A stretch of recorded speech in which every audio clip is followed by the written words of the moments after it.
And a good Saturday evening. This is East Texas Storm Team meteorologist Andrew Salmon. We have a nice day in store for our day on Sunday, but Monday night into early Tuesday morning, we are looking at our next risk of a strong to severe thunderstorm. So let's jump right into it here. I'm going to take the graphics full screen.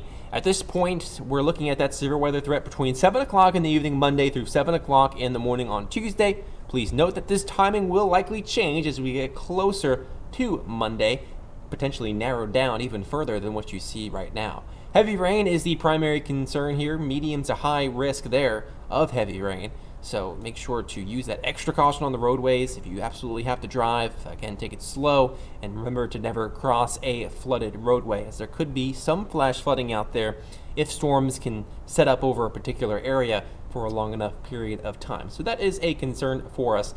In terms of severe weather, damaging wind gusts is the primary threat, keeping that at a medium, and then is large hail at a low to medium threat, and then tornadoes at a low to medium threat as well. So even though tornadoes are the lowest threat here, they are still possible, and you'll want to stay weather aware. Again, as we get closer, we will get better data, model data in, and if there's indications that supercells will develop out ahead of the main batch of storms, then the large hail and tornado threat may need to be bumped up. So definitely want to stay tuned for that. Let's take a look at Futurecast for Monday. Things are mainly dry on your Monday morning and early afternoon.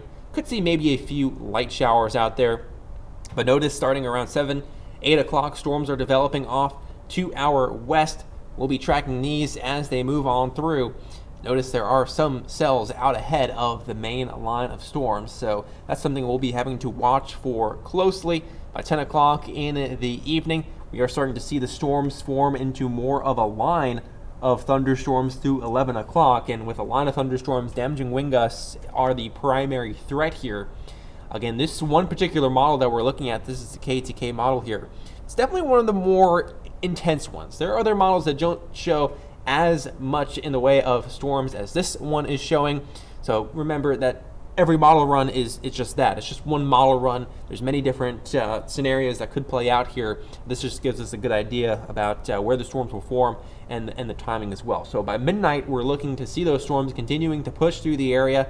And then by 1 o'clock in the morning, the line of storms still pushing on through. Notice the backwards C shape they're taken with the line of storms. That's what's called a bow echo. If that happens, then that will indicate an increased potential for damaging straight line wind gusts in excess of 60 miles per hour. Futurecast gets the storms out of here by 3, 4 o'clock in the morning. It may linger on a little bit longer than that through about 7 a.m., but for the most part, when the sun rises on Tuesday, the severe weather threat is over.